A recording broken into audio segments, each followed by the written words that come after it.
Diamond B Sports presents the American Sports Cavalcade with your host, the Tennessee Cowboy, Ed Bruce, and Brock Yates and Steve Evans. The American Sports Cavalcade. State Capitol Raceway, just off the mighty Mississippi River. Here in Baton Rouge, Louisiana, the site of the 9th annual Cajun Nationals. The fans here at the Cajuns have grown accustomed to some wild and unpredictable action from the NHRA. And if you remember our coverage of the Cajuns last year, you'll know why we expect more of the same action today. Like the finals in funny car competition, which pitted Al Segrini against Mark Oswald driving the local favorite Candies and Hughes car, with upset victory going to Segrini. Or one of the craziest races I can remember in Top Fuel competition, which had Gary Beck racing against his team owner and boss, Larry Minor. Hi, I'm Ed Bruce. As a matter of fact, that race was so unusual, later on in today's coverage, we're going to let you take another look at it. Brock Yates and Steve Evans are here to call all the action for you. So let's go to them down at the track and see what we can expect from today's racing. Thanks, Ed. You know, we know the racing's going to be good down here in Cajun country, but how about that food? How about all that shrimp creole and the red beans and rice and the crawfish and all that good stuff, including, how about jambalaya? Remember the old Hank Williams tune? Well, this man behind me, Shake, he makes about the best jambalaya in the whole state, and he's brewing himself up a batch, getting ready for the racing. How we doing over there, Shake? Real well. All right. Maybe a couple of more minutes and I'm going to get me a plate. But in the meantime, let's go to my pal Steve Evans to see what else is cooking here at the Cajun Nationals. For sure, Brock. It's the food, the atmosphere, and the people that make Louisiana such an exciting place. But it's this amber-colored liquid that gives professional drag racing its sizzle and thunder. It's called nitromethane. It costs $40 a gallon. It can be very hazardous to your bank account. The average funny car or fuel dragster consumes 10 to 12 gallons each and every run. I'll let you do the mathematics. It frightens me a little bit. At one time, 50% nitro to alcohol was considered a strong blend. Now it's a lot like a dry martini. They just kind of wave the alcohol can over this nitro. It's 90, 95% in a lot of cases. And when you have this kind of horsepower, you figure nitromethane doubles the output of an engine. A lot of unpredictable things can happen.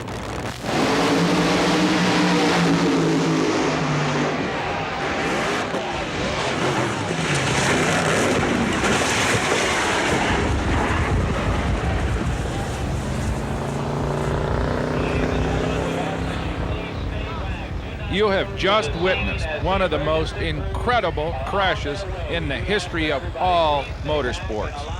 Ed McCullough and John Collins collided at half track during a qualifying run, and this happened. It's McCullough in the near lane. The wheels are in the air. He has no steering. Suddenly, his Oldsmobile funny car makes a dead right-hand turn and hits John Collins right where a driver's door would be in a passenger car, and they go for a tumble. Onto the knife edge of the rail goes McCullough. The car's starting to come apart. It is Collins upside down, sliding into McCullough's lane and into the guardrail. Now it's McCullough in front of Collins. Nose first into the rail, the fuel tank explodes, and Collins slides through the fire.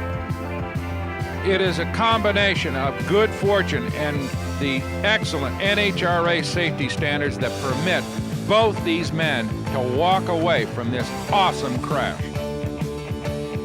Even at this point, there was still potential danger. Raw fuel pouring out of the tank of the John Collins car. Miraculously, it did not ignite.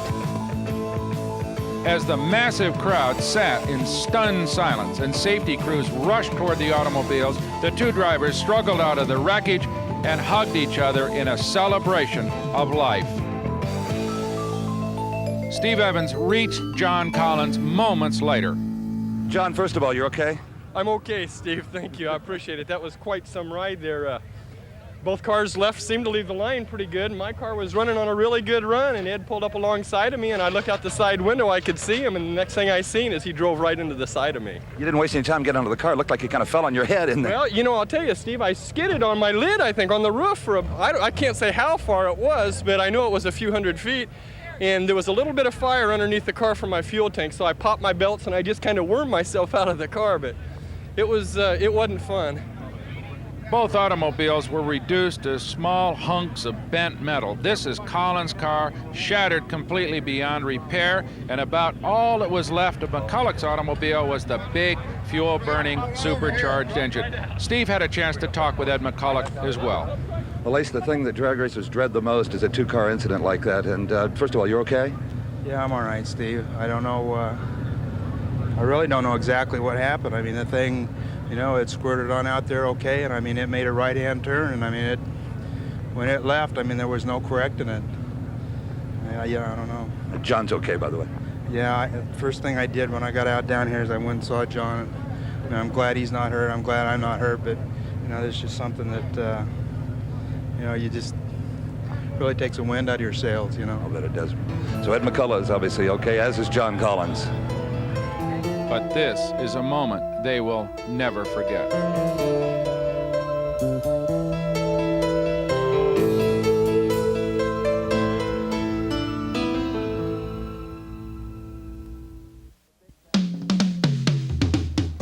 Baton Rouge is the state capital of the sportsman's paradise state, Louisiana. This is the state capitol building on the east side of the great Mississippi River. Just 5 miles on the west side of the river is State Capitol Dragway, the home of the Cajun Nationals. I'm Steve Evans with Brock Yates and Ed Bruce, and we're about ready for the start of round one Top Fuel Eliminator. Brock? Well, Steve, we're going to start it off with kind of a David and Goliath effort here. It's going to involve the reigning world champion, Gary Beck, from the Larry Minor team. Beautifully financed, terrifically designed automobiles, and they're going to go up against this guy, Dick LaHaye, an independent, a veteran of the Top Fuel Wars from Lansing, Michigan, who's not quite as well financed as Gary Beck in that Larry Minor operation. And of course, those guys have dominated Top Fuel competition for the last couple of seasons. But Brock, Dick LaHaye makes very few mistakes. He makes you beat him. He's won a couple of national titles himself. LaHaye, his only crew person, is his 20-year-old daughter, Kim. She's capable of doing anything that needs to be done on this race car. Last year here, Gary Beck lost in the final round to his own car owner. Is there any chance, Gary, of a repeat of that situation that happened here last year? Well, certainly relating to the race with Larry, it could. We are on opposite sides of the ladder. We wouldn't race each other till the final. He's trying real hard to beat me this year. We had a heck of a race in Bakersfield, California, 2 weeks ago. We had a great final round race there. But there were no points for the World Championship at Bakersfield. No, Larry's not going to try to beat me out of the points, but we're certainly going to try to race.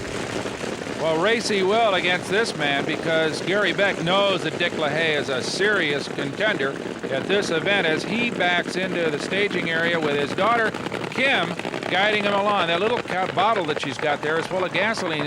In the event the engine starts to lose fire, she can give it a little extra squirt just to wake it back up, Steve. Now, Gary Beck had lane choice. He qualified higher than Dick LaHaye. That's how you get lane choice in the first round. And that is his beautiful car over in the far lane. The Christmas tree, of course, a fixture on all drag strips around the country. But for the pros, Top Fuel, Funny Car Pro Stock, they only use that last yellow light 0.4 of a second later is the green. Of course, if you try to leave before that circuit is complete, it bypasses green and goes right to red, and you're out. So both cars stuck down in low with that two-speed transmission, and they're off. And how about LaHaye? Wheel to wheel with Beck until the top end of the racetrack. Beck's big horsepower pays off. He goes into round two with a 564, a very respectable speed of 253 miles per hour. Well, Dick LaHaye sure did a good job as well. He has nothing to be ashamed of this run. He went out against the world champion with all his flags flying. Right here, he's running head-to-head with Gary Beck, but it was about half-track where the big horsepower of Gary Beck began to pay off. It could have been simply an aspect of cubic dollars. Well, for Gary Beck, a 564 gets him through round one over Dick LaHaye. And as Gary knows over the years, this can be a very tricky racetrack, and I have a feeling that you were more afraid of overpowering it than anything else. Yeah, we are, Steve. We're just trying to be real careful. What was the ET? 564. Okay, well, that's a fair start. We need a little performance here, though, too. 253 miles an hour. Yeah, it's just kind of lumbering through is all it's doing. Is one lane better than the other up there now? I don't think so. I think the left-hand side is a little choppy, a little more chance of air, but they're pretty equal, real equal. Well, we'll both be interested spectators down here now as Larry Minor, the team owner for Gary Beck, is up against Gary Ormsby. Well, let's go to Ed, who recalls that strange Beck Minor finish of last year. Over the years, the Cajun fans have come to expect some pretty outrageous action in drag car racing. 1983 was no exception. The top fuel dragster category was very fast. And when the 16-car field was narrowed down to the final two, they both belonged to Larry Minor. This marked the first time in top fuel racing history that both cars belonged to the same team. Larry Minor, in his rookie season in the cockpit of a top fuel dragster, had already made it to the semifinals once at the Gator Nationals, where he was matched up against his own driver, Gary Beck. Beck won that race. And going into this final, most everyone knew Gary Beck would win this race, thereby building up a larger lead in the championship points race. Beck was in the near lane with Minor in an identical car in the far lane.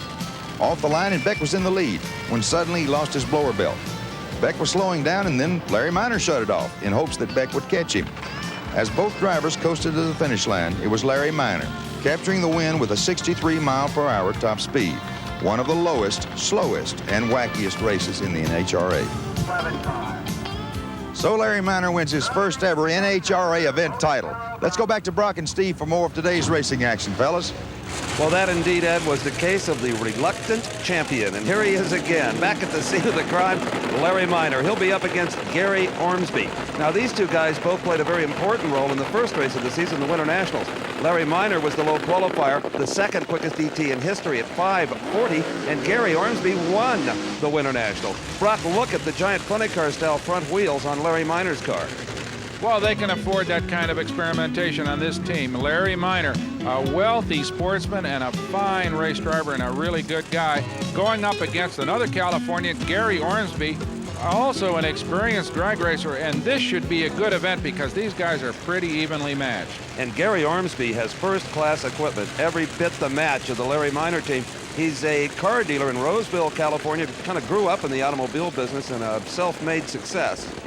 Well, speaking of those wheels on Larry Minor's car, Steve, you know that Ed McCullough car was one of the Minor team. I wonder if those wheels are off that funny car. I think they're probably the spare wheels for that funny car. There wasn't anything left of the front wheels on McCullough's car. Lee Beard in the red shirt, the crew chief for Gary Ormsby. He checks over the instruments, making sure that the engine is up to temperature because that's very, very important. If they're not warm enough, they won't respond. They'll drop cylinders and probably lose a race. They sure will, as we see the two automobiles moving toward the staging lights just to trigger that mechanism. From here on in, it's all electronic, Steve. The lights are green, a good start, but Gary Ormsby loses traction, tries to recover back on the throttle, but it is not enough. By a car length, Larry Minor goes into the semifinals, 569, but only 220 miles an hour. Not a big speed for that car. Right, Steve, but we've got lots more big speed coming.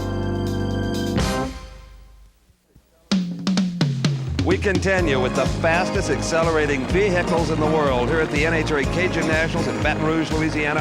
Of course, I'm talking about the long, slender top fuel dragsters powered by these 3,000 horsepower engines. Little gasoline squirted into the injector to bring one half of the next pair to life. This is Danny Donnell. He'll be racing the red car of Joe Amato, Brock Yates.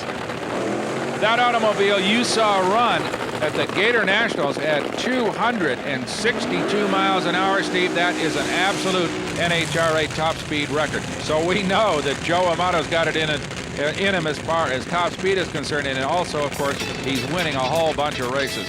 He'll be challenged by Danny Donnell from Hanford, California, a farmer who has teamed up with a lumberjack, his car owner, Earl Whiting. Joe Amato, of course, involved in the wholesale speed equipment business in Old Forge, Pennsylvania, and he has his sights set on a world title this year, Brock. You know, earlier I had a chance to talk to Joe Amato about why he and Larry Minor are using these funny car style front tires at Baton Rouge. Well, Joe, it may look a little strange with funny car front tires, but the important thing is they're still bolted to the automobile. Yeah, we had to make a change, Steve. Nobody's ever really put them on a car that'll run 260 in the quarter mile, but we was picking the other tires and just peeling them off. We almost crashed the car last night. It tore the whole A-frame right off the car. So we wanted to, just try something. So funny car tires have been tested. Goodyear said that they'll definitely work till 300, so we figure if we can make them work on the car and it's stable and all, and that was more or less a shakedown run, and it seemed to work. It went 258, I believe, and it seemed pretty good. The track is bouncy, so that gives you, you think, well, the tires aren't really perfect, but it's more the track than the car or the tires. One of those larger front tires, Brock, they're heavier, they push more wind, and they're going to slow the car down a little bit. But you'd never know it. Look at this. Joe Amato in the right-hand lane strings out over Danny Donnell. Amato, 565, 257 miles an hour. With the motorcycle-style front wheels, he might have gone 260.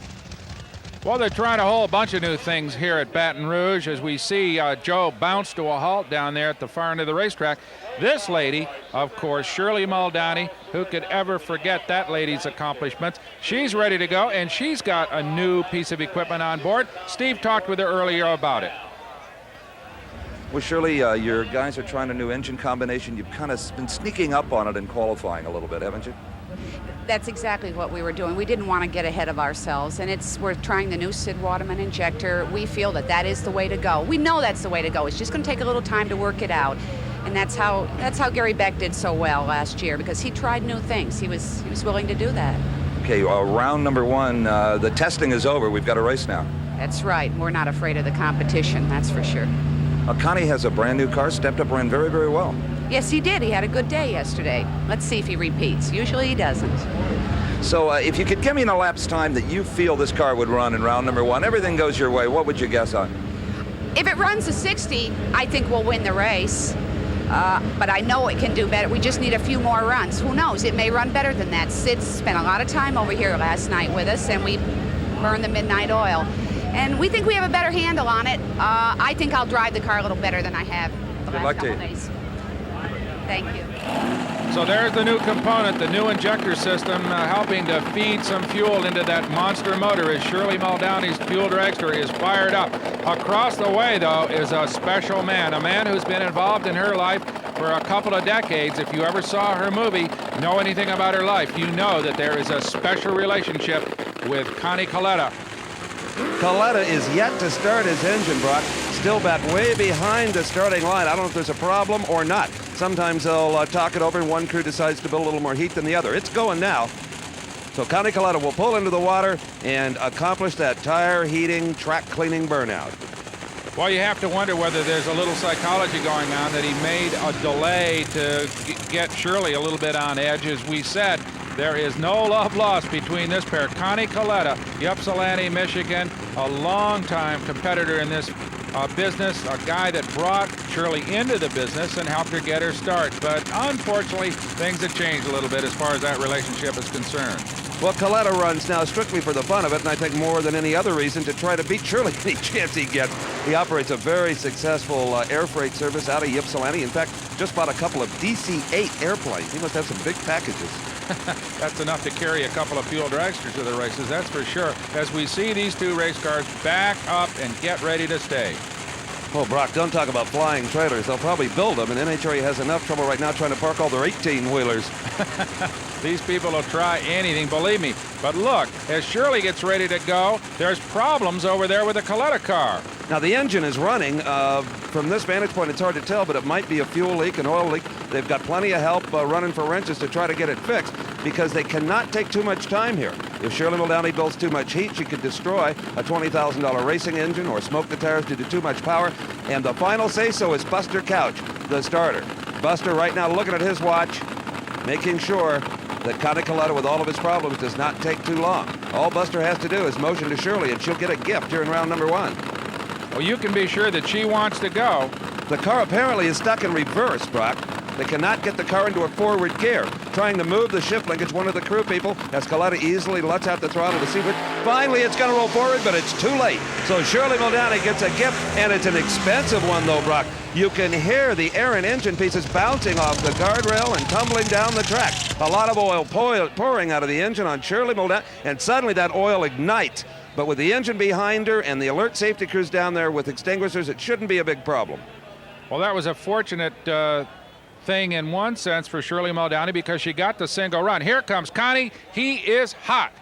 That's Buster Couch, who's a lot bigger than Connie and has a lot more authority here at Baton Rouge. He said, no deal, Connie. You didn't make the cutoff and you don't run. And this lady is out of the race car as the safety crews go to work to make sure that that fire won't spread. But it looks as if there's some serious damage to the engine anyway, Steve. Well, fire means oil. Oil means a badly hurt motor. In this case, I would say a connecting rod punched a hole through the pan and spilled out the engine oil, which prompted the fire. Fortunately, it didn't spread to the rest of the car, and the safety crews got it under control. Shirley doubtlessly has a spare motor, but it was an expensive single run to get her into the second round. So as the safety crews spritz up the final little vestiges of flame and spilled oil, Steve is with Shirley Muldowney. Well, Shirley Muldowney, I don't know if you could feel it in your forward location, but you had quite a fire going, young lady. Yes, I knew it was good. It's sure a window in that thing, isn't there? There certainly is. That's more than one connecting rod, I would guess. Have you got another engine you can put in? Sure do, and it's a good one. Got two good ones. At least had a chance. You got a gift there from Connie. You had a chance to try that left-hand lane. What do you think? I think it was fine. I thought the car launched good. It was a little soggy in the mid-range, and we're trying to correct that, but what can I say? Had a little bit of luck.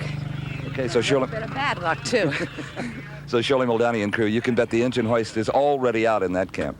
A little bit of good luck, a little bit of bad for Shirley as we go to the semifinals with Muldowney versus Miner, Beck versus Amato. We'll be back at Baton Rouge for more drag racing action. They shake, they rattle, and sometimes they even roll. AA fuel funny cars, the first pair in the second round firing up here at the NHRA Cajun Nationals.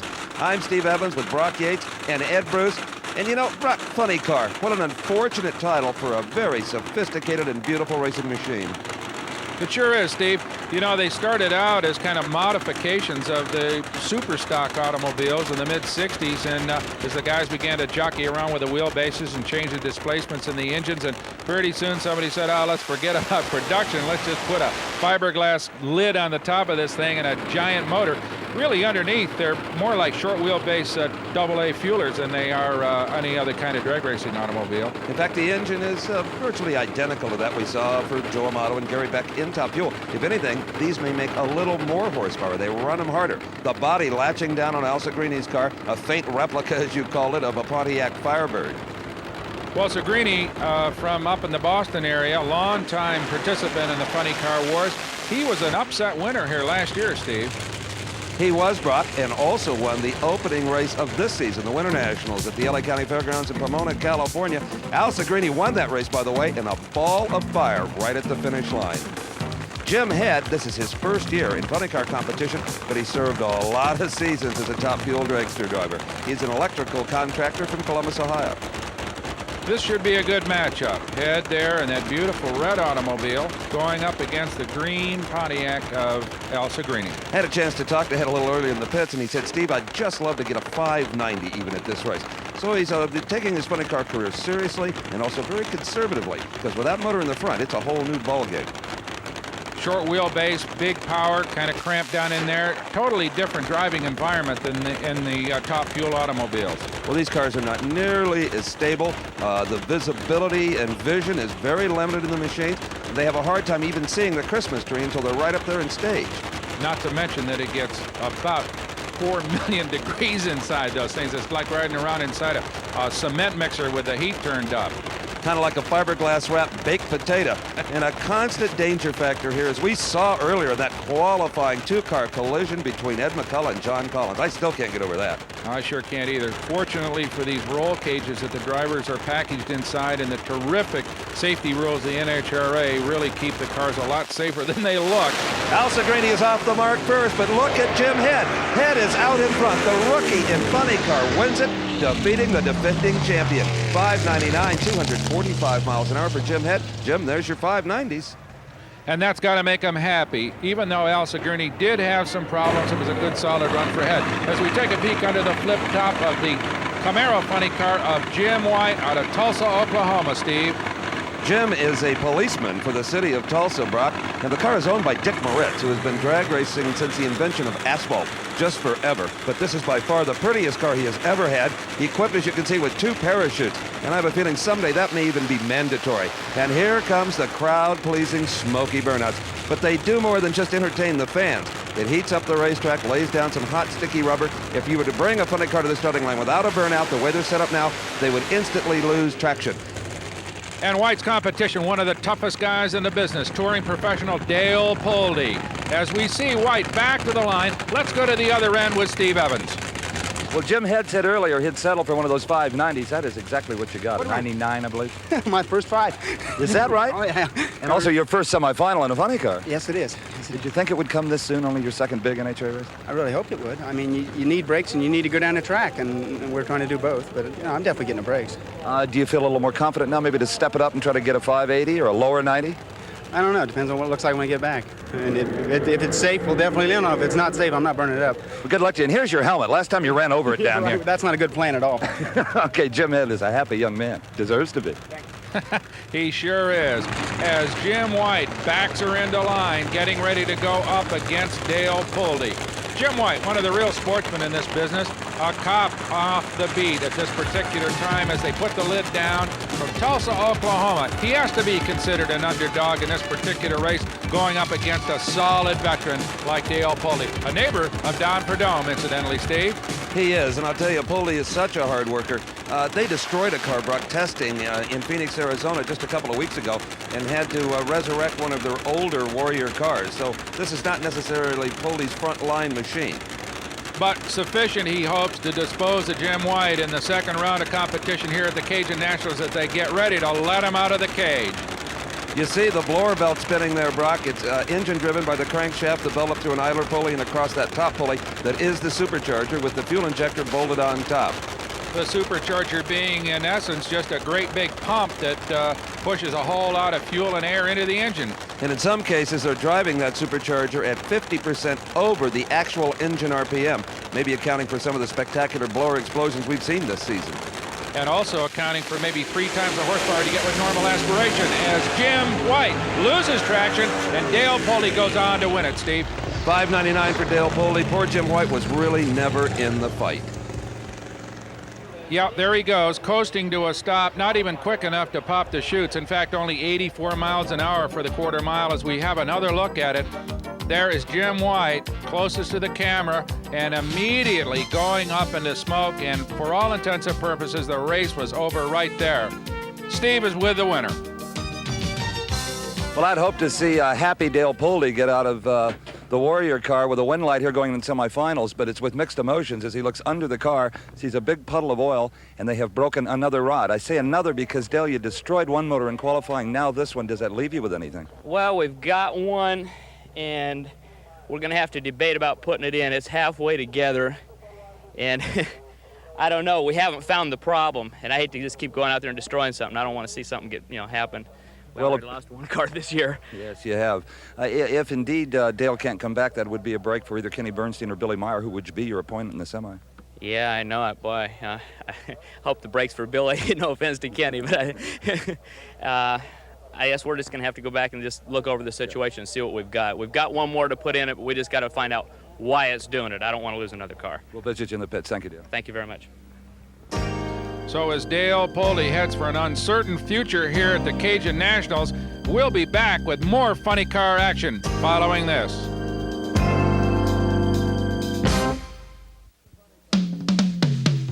The thundering funny cars continue in round 2 action here at the NHRA Cajun Nationals. I'm Steve Evans along with Brock Yates and Ed Bruce, and this is the fastest funny car of them all. Kenny Bernstein out of Dallas, Texas.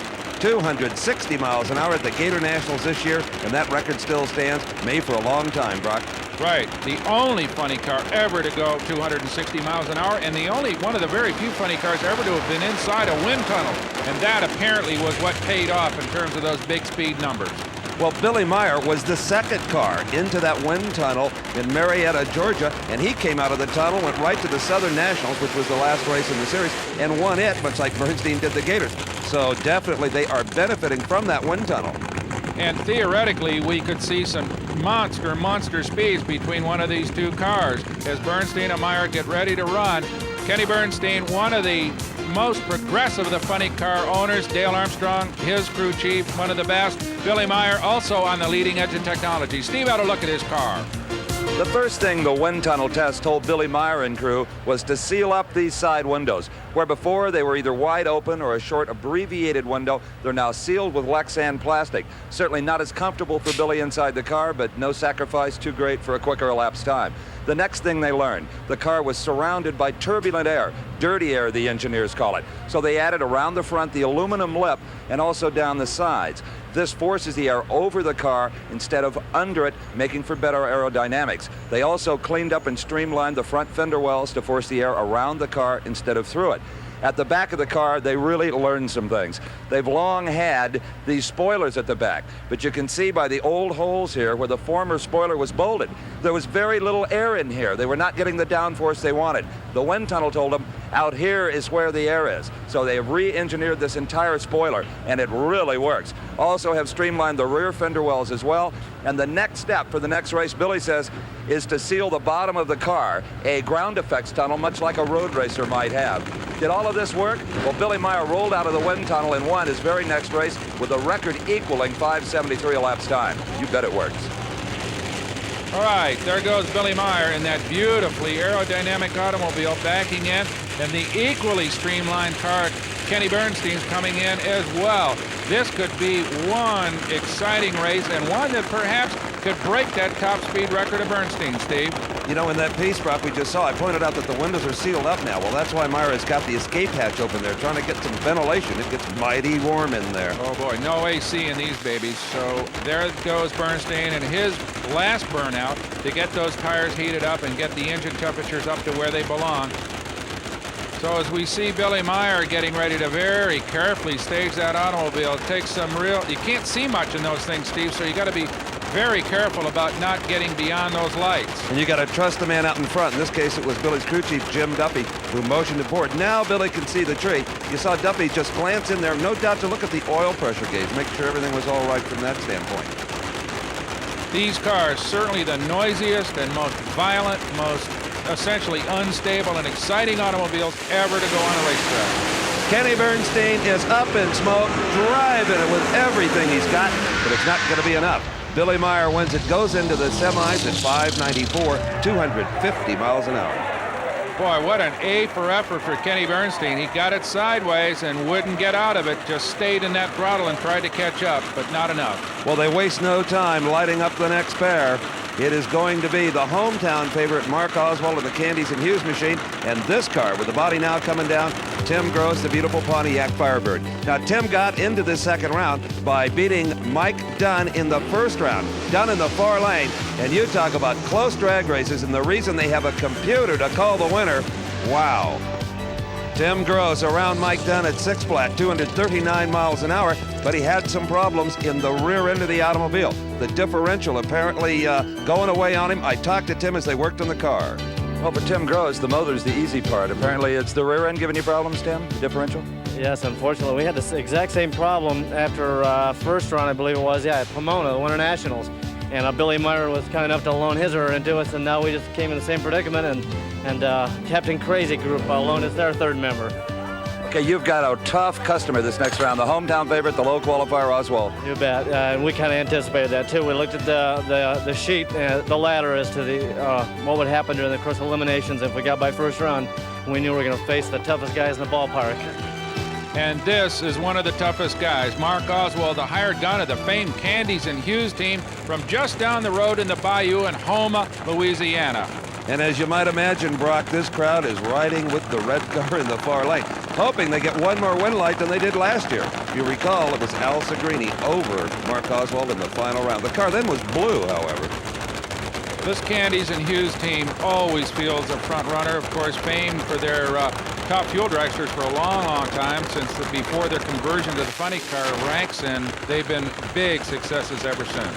And Mark Oswald made the conversion from a top fuel driver to a funny car driver faster than I've ever seen it done. Here is Tim Gross. He has really only raced funny cars in his long career. There was a time when we used to say, well, Tim Gross doesn't have the parts or pieces to be competitive. Well, he's got some more financial backing this year, and who knows, he may be right among the thick of things when the season's done. Well, if desire counts, Tim Gross ought to be a world champion. He works on the cars. He's his own chief mechanic as we see him stage against the famed Candies and Hughes car driven by Mark Oswald. And they pull the trigger, a good start, but Gross gets a little bit sideways out near the center line, and Mark Oswald drives away at a 588, 257 miles an hour. just a wink away from Kenny Bernstein's record-setting 260. We thought we were going to see some big speeds here at the Cajun Nationals, and already we've seen Mark Oswald run 257 miles an hour to get into the semifinals against Jim Head. The other pairing, Dale Pulte versus Billy Meyer. Steve? Here at Dale Pulte's pits, he and his partner Mike Hamby have taken a parts inventory, and the decision is what? We're not going to go up for the next round. We can't really pinpoint the problem of what's going on, why the car keeps, it's burning bearings out of it. It's not an oiling problem. We think it's a problem somewhere in the clutch or the tune-up or something like that. And it's plagued us this weekend. It's plagued us on and off before. And we're just going to take everything all apart and see if we can go through with a fine-tooth comb and see if we can find the problem. Before you have a fire. Yeah, I already had one here not too long ago for the same thing. And I lost one car. This car doesn't rightfully belong to us. We're borrowing it till our other car is going to be finished in about 3 weeks. And I hate to take a brand new car and turn around and give it to this guy and have to build another one. But I just don't want to see anything bad happen out of it. We've been very fortunate, and I think we just better call it quits for the weekend. A tough break for Dale Pulte as we go to Shirley Muldowney's pit and watch the engine change unfolding. She'll be ready for her next round of competition, as will we. Stay with us at the Cajun Nationals.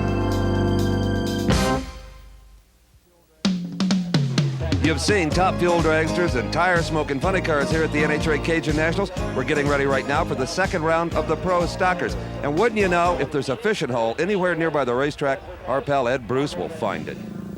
You can find all kind of action here at the Cajun Nationals in Baton Rouge, but this is about what you'd expect in Bayou Country. The fans here at the Cajun Nationals have been witness to many firsts in drag racing history. Such was the case in 1982, when top fuel racers Shirley Muldowney and Lucille Lee met in the first all-female semifinal competition in professional drag racing history. 1982 was the year Shirley Muldowney won her unprecedented third world championship in the top fuel category. Challenged by Lucille Lee, who was competing in her first full season of racing, both cars inched forward to the staging lights. And it was a great start for Shirley. Lucille's car went up in smoke, and Shirley Muldowney went on to an easy victory. There was just no contest for Shirley. She easily powered her way to the win, the first all-female round of professional competition. Now let's go back to Brock and Steve for more of today's racing. Hey, Scott, what time are we going to eat? Don't listen to him, kid. He couldn't catch a fish at Marine Land. What a way to pick on our partner Ed. As we watch a couple of real Hall of Famers in the Pro Stock ranks come to the line. Dino Don Nicholson, one of the originals in this business, Steve. And still actively drag racing at 56 years of age from Orange, California. Also originally from California, now racing out of Blacklick, Ohio in a beautiful Pontiac Trans Am. That's the California Flash, Butch Leal in the far lane. There is none better on the starting line lights than Butch Leal. You wonder how many times this pair has gone up against each other over the years. They're real veteran race drivers. Well, Don Nicholson won the world title back in the early 70s. He retired when he turned 50, but just couldn't stay away. He's back again for his first full season in a long, long time. He was also one of the guys that originated what we now call funny cars, really based on a modification of the super stock cars of the 1960s. He was the mainstay of the Ford funny car racing team a long, long time ago. Nicholson in the Oldsmobile, the yellow car in the near lane, the black machine of Butch Leal. A lot of Ohio fans rooting for that black Trans Am. It is Butch Leal out in front of Dino Don Nicholson, and he train links him at the finish line. Butch Leal, no real contest from the Dino Man, a 782 for Leal, 177 miles an hour. Just a question, apparently of raw horsepower for Butch Leal. It was a good race. Dino Don did everything he could, but just not enough horses in that car to take on Butch Leal. And none better in the Pro Stock category than this car and this driver. Lee Shepard for the team of Ruin Morrison out of Arlington, Texas. Soft-spoken Lee Shepard enjoying his third consecutive world title.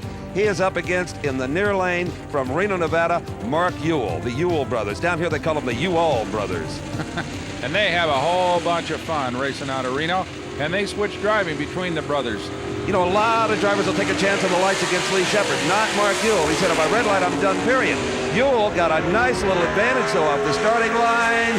Shepard noses him at the 1,320-foot mark with a fine 778, and look at the speed, Brock, 180 miles per hour. A bunch of speed for a stock-bodied car running on a naturally aspirated 500-inch engine on pump gas. And they're 2,350 pounds minimum weight. That's with the driver aboard. Drivers such as Don Coons from Cayuga, Indiana. He finished number 6 in the World Championship chase last year. He'll be up against the very best from the Eastern Seaboard, Frank Iaconio, New Jersey pro. A man who has run with the best of them, never quite made the World Championship, but has been a runner-up a couple of times and is just as strong as anybody in this kind of racing. Now look at this. Don Coons is not moving up. Already staged and ready is Frank Iaconio. Now, I don't know if there's a problem with Coons' car. There is a problem with Coons' car.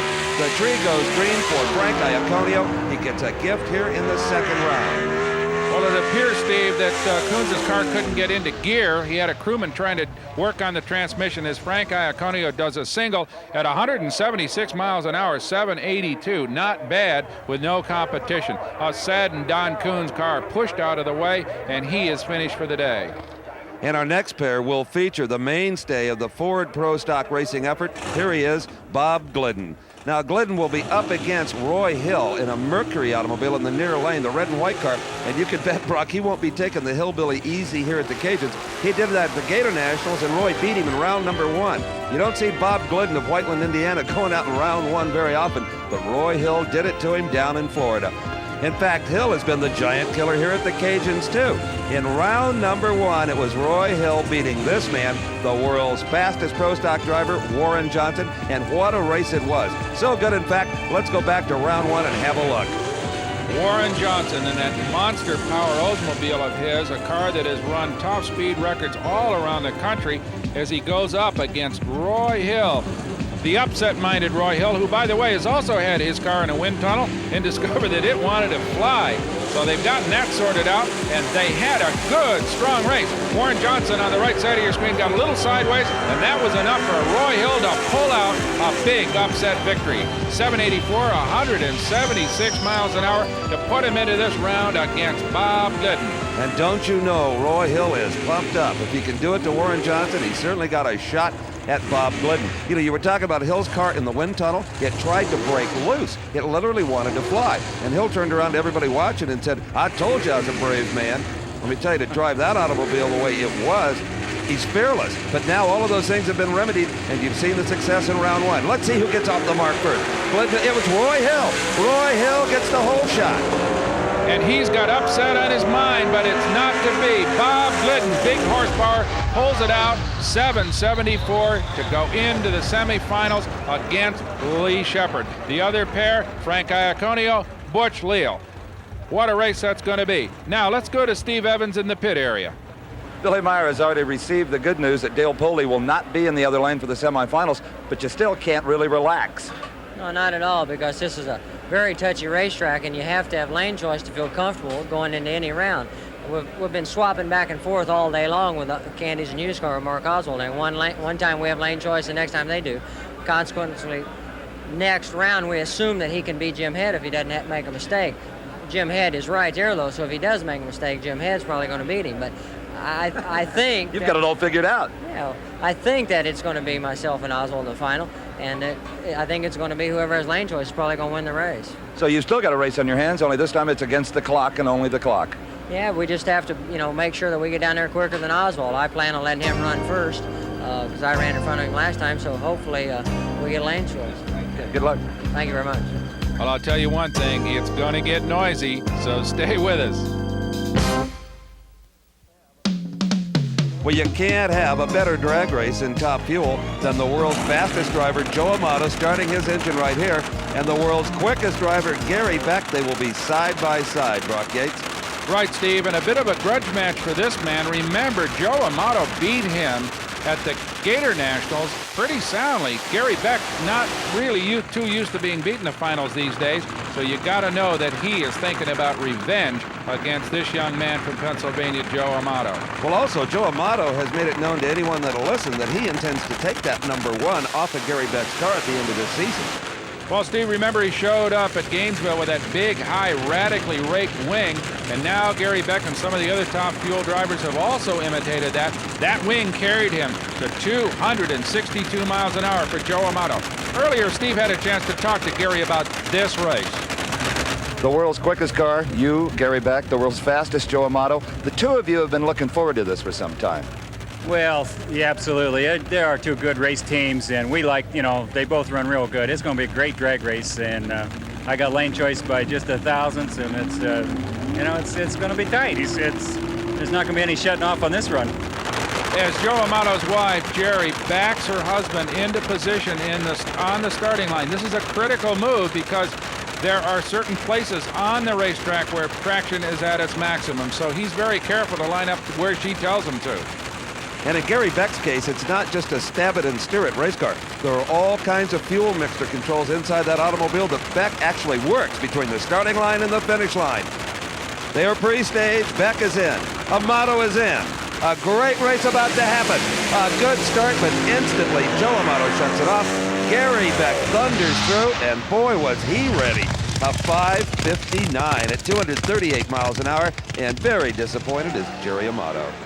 So as Joe kind of coasts on down the racetrack to kind of recover a little bit of the honor, he's going to record a 53-mile-an-hour quarter mile as he finishes up here for the day. A tough break for Joe Amato, Steve.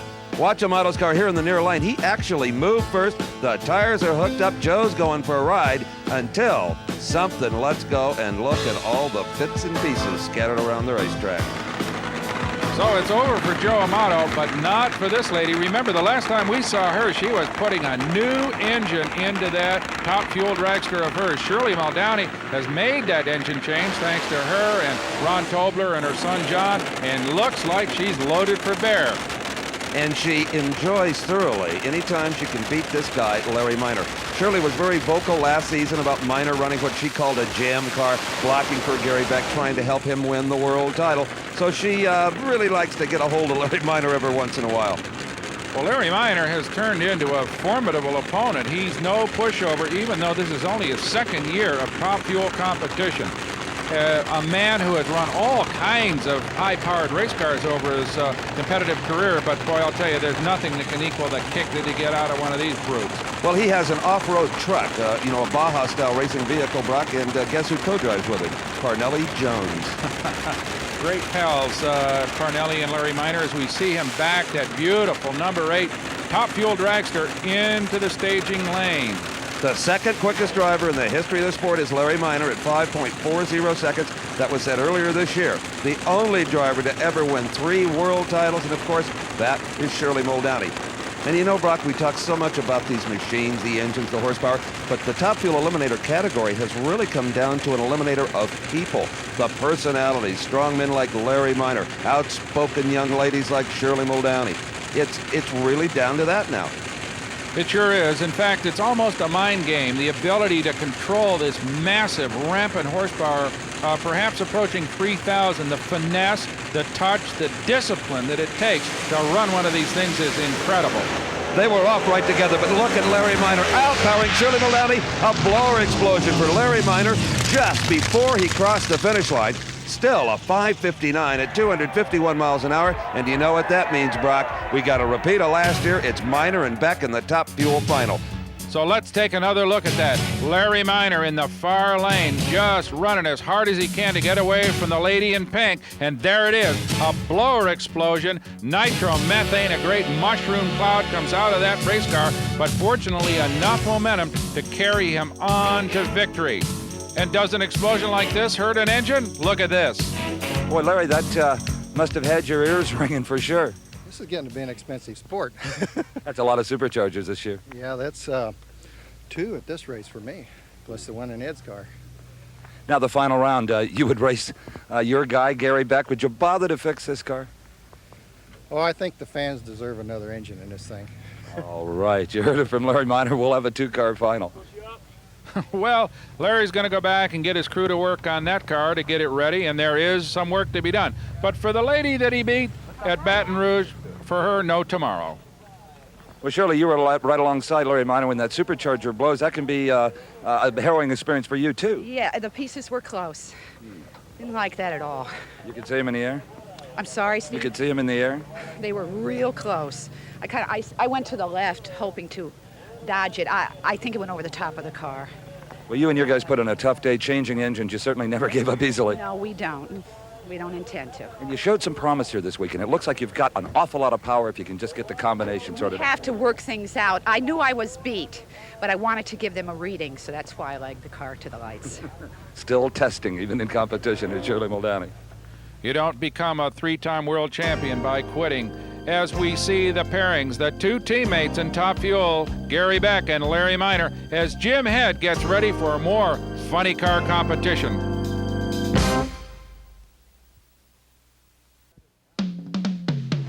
Engines already fired and pounding the ground for the semifinal round of funny car competition here at the NHRA Cajun Nationals in Baton Rouge. I'm Steve Evans along with Brock Yates and Ed Bruce. And Brock, quite a contrast here. Jim Head in the near lane in his first season of funny car racing up against the hometown favorite and just about the quickest funny car in the world, Mark Oswald for Candies and Hughes. Well, Steve, you know, both these guys had long records in the Top Fuel ranks before converting to the funny cars. As you said, Mark Oswald is a real veteran, got a lot of seat time in one of these funny cars, and this is the first season for Jim Head. So it's kind of the old veteran versus the youngster. Well, Jim Head said, I won't burn it to win it. You heard Billy Meyer say if Oswald makes a mistake, Head will beat him. There is the mistake. Mark Oswald has lost traction, trying to keep the power down and drive out of the smoke. How about Jim Head? What a happy man he must be. 608, 245 miles an hour. Not a happy crowd, however, as their main man goes down to defeat Mark Oswald. Well, here's a classic example of just tromping on the throttle too hard. It's interesting, though, some guys would get out of it. Oswald, just as you said, drove right on through, stayed on the throttle, and really almost caught up with Head near the end of the run. Well, Jim Head has been drag racing for at least 15 years, but this has to be the most magic moment he's experienced yet. You're in the finals. Yes, I'm glad. I'm real happy. You know, you outsmarted them a little bit. You let them go out there and beat themselves. What'd he do? I don't know. Smoke the tires. Well, we didn't. What did we run? A 608, Jim. Well, that's a little weak. I may have done a little wrong myself because we definitely slowed down. But boy, it's so hot. It's really hard to figure out how to make these things run in this heat. A little hard to figure out how to do what I'm doing too in this heat. Your crew is going to be very, very excited. Now's the time you're going to have to calm everybody down and take a very careful approach to the prep for this final. They're good. They really are. I mean, they're not the known names, but believe me, they're very, very good. Well, they're the only reason I'm here. There's no question about it. May not have a lot of flashy chrome or a corporate logo on the side, but it's in the final, and congratulations. Thank you very much. Jim Head, one more round to go. And one happy young man in Jim Head. All right, Billy Meyer on the line. Don't forget, he's got a single. Dale Poldy's hurt motor could not be repaired, so he will not appear. But don't forget, an important run for Billy Meyer because this will give him lane choice against Jim Head. It will give him lane choice if he can run quicker than the elapsed time Jim Head just posted of 6:08. That's how lane choice works. The quicker of the two cars from the previous round determines which lane he would like to be in. So Billy Meyer, his opponent, is the clock, and the clock is now running. What a beautiful, straight, strong run. I think he's got it. He does. Billy Meyer has lane choice. In fact, he has low ET of the entire event. 581, 246 miles an hour. So there you have it. The funny car final will be Jim Head and Billy Meyer. As we continue with weeding them out in the pro stock ranks, it'll be Shepard versus Glidden. And what a race this is bound to be, Steve. Well, anytime these two meet, Brock, you'll find it hard to get a spot along the guardrail where the press photographers are because everybody wants a shot of the start between these two. In fact, between these two, you have got 8 years worth of world championships. In fact, Bob Glidden is the winningest professional drag racer of all time. As we see Lee Shepard getting ready, he's a man who's got his eye on those titles, and the way he's been running over the last few years, he could overtake Glidden. I would say if you compared reaction time over all of the meetings between these two, Lee Shepard would probably have a slight advantage. Shepard is staged. Starter Buster Couch motioning Glidden, and Glidden taking his time, putting the pressure on Shepard. They're staged. Glidden has red lighted. Bob Glidden with a foul start of the far lane. It will be Lee Shepard here in the near lane. And I don't think Glidden was gambling there at all, Brock. He just over-anticipated.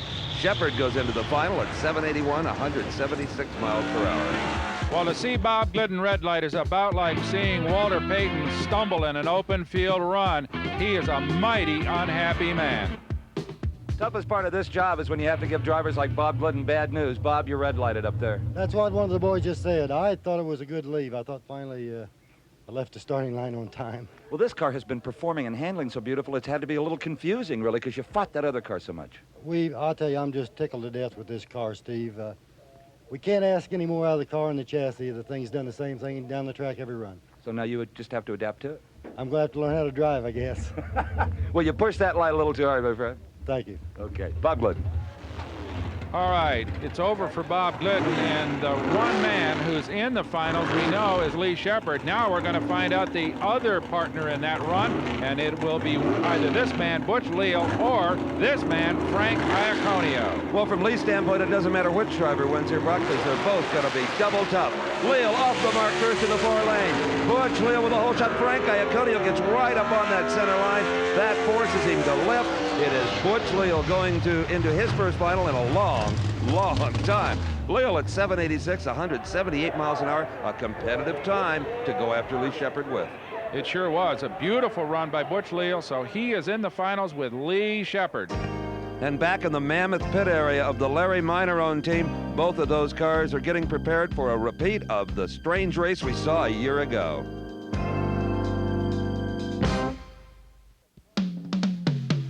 Well, it's come down to this pair at the Pro Stock Finals here in the Cajun Nationals. This man, the world champion, Lee Shepard, comes to the line in the beautiful Rare Morrison Camaro. His opponent, the old pro, Butch Leal, in that beautiful black Trans Am out of Ohio.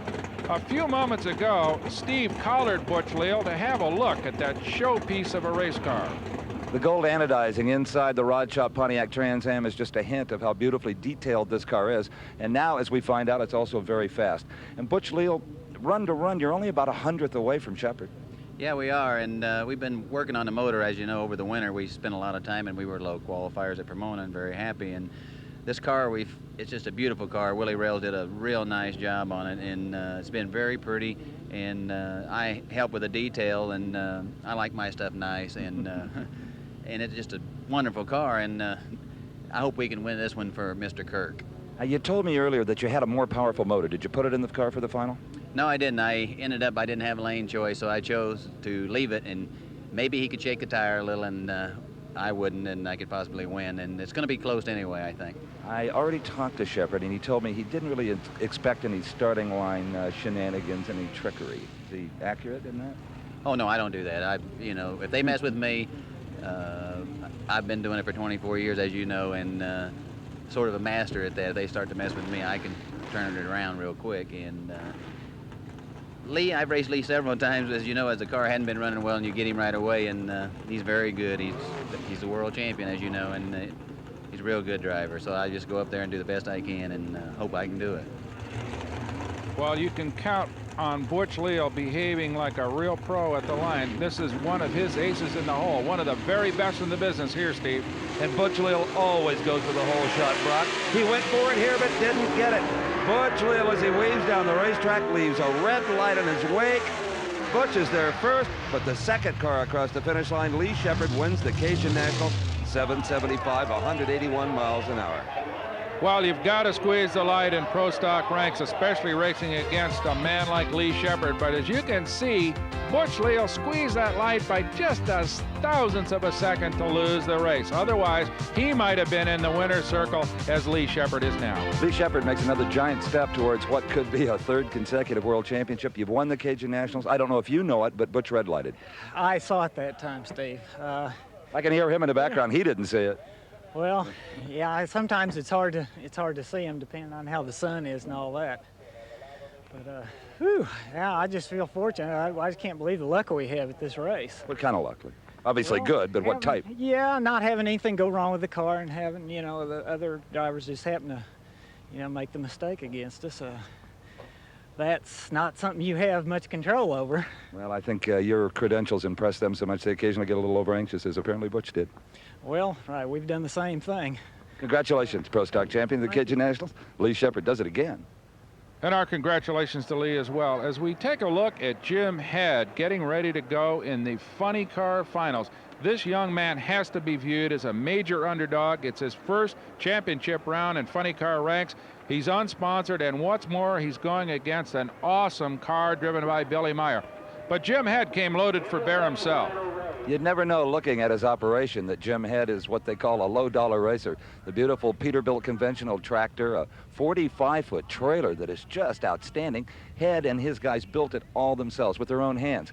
His race car is identical to Candy's and Hughes, except he bought his in a kit and put it together himself in 11 days. But this might give you some idea. This is dinner for Jim Head and his all-volunteer crew. Of course, maybe if they win the Cajun Nationals, they might hit one of the high-dollar Cajun restaurants in town. But I have a feeling, win or lose, this will be dinner. They're an outstanding group of racers, and they've got to be really encouraged with their performance today, considering it's their second national event as funny car competitors. Head, if you like these medium, you better get over here, son. Well, I'll tell you, Steve, they probably ended up looking like little asphalt cakes because the guys were working hard to get his race car ready. He is on the line now. They're about ready to close that body down on him, and he's going to go after his first ever NHRA National Championship race. You're so right, Brock. The last thing on their mind was having one of those hamburgers. I just gave them to some fans and rushed right back up here. He's up against Billy Meyer, and you could tell by the tone in Billy Meyer's voice earlier when he talked to Jim Head, there was great respect there. He knows that Head is not going to make very many mistakes. He's not going to burn it up to beat him. He'll be there to stage. He'll be there at the finish line, and Billy's just got to hope to be in front of him. He sure does. Of course, Meyer, as we said earlier, has already racked up quick time of this meet. So he has got a bunch of power in hand. That's a really aerodynamic automobile, and he is ready. And one of the men on Billy Meyer's crew videotapes each and every run on this car. They take it back to their truck where they have a player, and what they look for most is what's happening to the tire, the kind of traction, the kind of contortions the tire's going through. They don't much care about anything else in that video, but what is happening with that tire. Well, there's all kinds of technology built into these race cars. You'd think it would be pretty simple just to drive a car down a straight stretch of road for only 1,320 feet, but I'll tell you, all kinds of things go on in that run, and each one is diagnosed and carefully worked on by the crews. And when it comes to the mechanics, they know there doesn't need to be a 500-mile warranty on these motors, not when you can see where you have to go to earn $20,000 in this funny car final. In my tour of the pits just before these final rounds, I also had a chance to talk to Billy Meyer about the young man he is facing here in the final round. You know, I know, and even Jim Head knows that his chances of matching your 581, he won't even try to do that. But that makes him dangerous because he's probably not going to smoke the tires. No, that's true. He's ran a 602 first round, 601 second round, a 599, and he's going to be ready. So all we have to do is try to keep it in that 581 to 595 area, and I think we'll be okay. No changes to the car at all from the round before? No, the last time really all I did was drive the car different, and I think I'll just do the same thing. And like I said, unless something disastrous happens, it should still get down the racetrack. You say drive the car. What have you been doing down the course to keep it hooked up? Well, we have a lot of different valves in the car that we pull to richen it and lean it and stuff, and the way when we shift the car has a lot to do with it. And your throttle foot?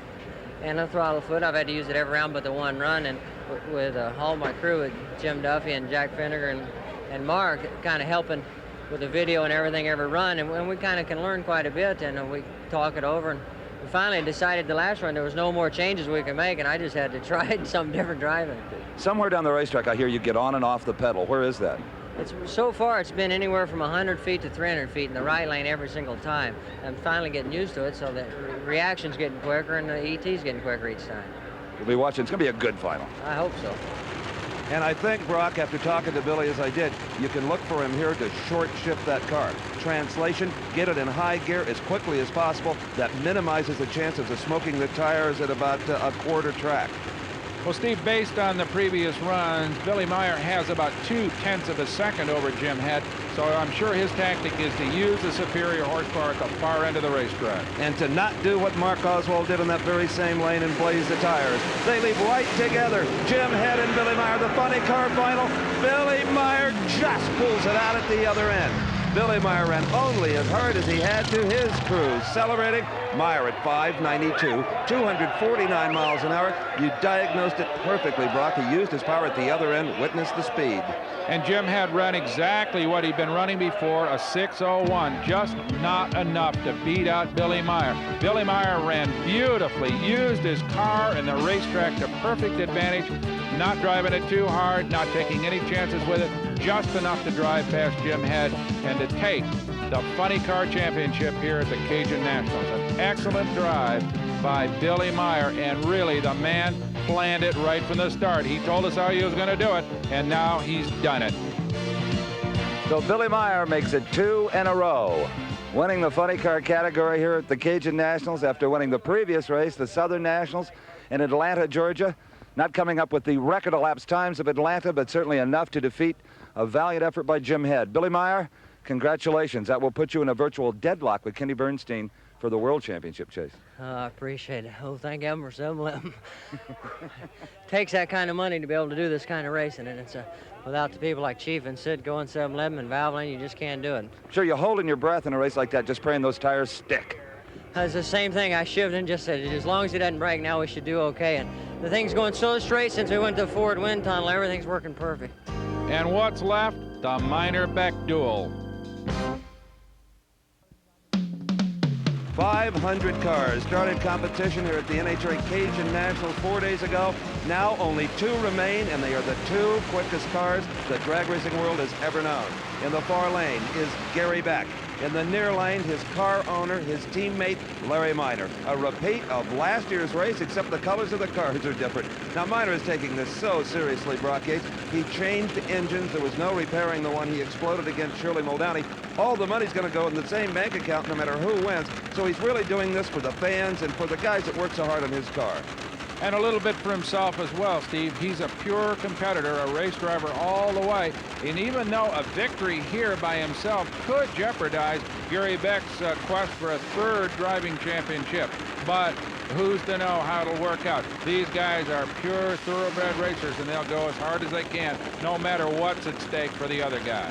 Larry Minor, in the drag racing parlance, is a thrasher, a hard worker in business and in his race car sporting life. Just before this race, I found Larry Minor. He had a moment to chat with me about what's happening. Well, you know, the guys like to see the car run, and, you know, we're all racers, and we're going out there to run the car. And, well, there's a little bit of wagering going on back and forth. So, you know, we had a final with Gary and I a week ago at Bakersfield, and Gary barely got by me then, and we'll see what happens this weekend. Well, between superchargers and ground-up funny cars, you've probably spent about $100,000 this weekend. What fun. We don't want to talk about that. My dad might be watching this. His dad is known as Jim Dandy in the Hemet Valley in Southern California. Came there penniless and now has to decide which one of the private jets he wants to use, Brock. Potato business is good. It sure is. And the drag racing business isn't too bad either, as you see identical cars getting staged for the Top Fuel final. It is Gary Beck, it is Larry Minor side by side, but it is Gary Beck by a couple of car lengths, and his crew leaned on that motor. Witness all of that aluminum smoke coming out of the pipes. They heard it to win it. Gary Beck, your champion. And win it he did in authoritative fashion. Gary Beck running 252 miles an hour at a 5:69 elapsed time. But I'll tell you what, it was his boss, Larry Minor, who had upset on his mind as they come off the line together. But for a few hundred feet, it was Larry Minor out front. But then that pure straight line race driving and a little bit more horsepower of Gary Beck kept it right on course and just headed for the lights. So the world champion wins another one here at the Cajun Nationals. A great victory for Gary Beck, and I'll tell you what, the boss is happy too. Well, you're not seeing double down here. They're just dressed identically. The boss, Larry Minor, congratulating Gary Beck for winning it with a 5:62 final laps time. Larry Minor in the 5:90s. And Gary Beck, who, as you well know, is a defending world champion, gets a badly needed victory in his first of the '84 season. Of course, continuing to compile points towards a world championship. Congratulations. You've won the Cajuns before, but this one has got to be especially delicious. Yeah, well, it's been a long weekend, certainly with our problems we had earlier in the race, but getting both cars in the final and racing was, you know, good. We're glad we got a good run for the fans, and it's not easy to get 2 cars together side by side and put on a race, but it's a lot of credit to all our crew, Bernie Federley, and all the crew that's with us, all 16 of them that are here this weekend. And our congratulations, too, for going to that extra effort, which all of you did to put on a 2-car race here. And there's no question that you 2 guys raced for this one. Yeah, well, we try to, you know. It's a big job back there, and we're real happy to win, I'm sure. I'm real glad for Billy Meyer, and it's that he's got in. You know, he's a good friend of ours. That the Light All-Stars are back. Oh, I'll say they are. Gary Beck, look out. He could do it again in '84. Well, our congratulations to Gary and all the winners here at the Cajun Nationals. I'm Brock Yates, along with Steve Evans and Ed Bruce. Thanks for joining us here at Baton Rouge. The executive producer for American Sports Cavalcade is Harvey M. Pallich. Produced and directed by John B. Mullen. Promotional consideration provided for and a fee paid by the Style Auto World Championship Team, the nation's premier source of fast lane fashion. Style Auto, the champion's choice for the style of your life.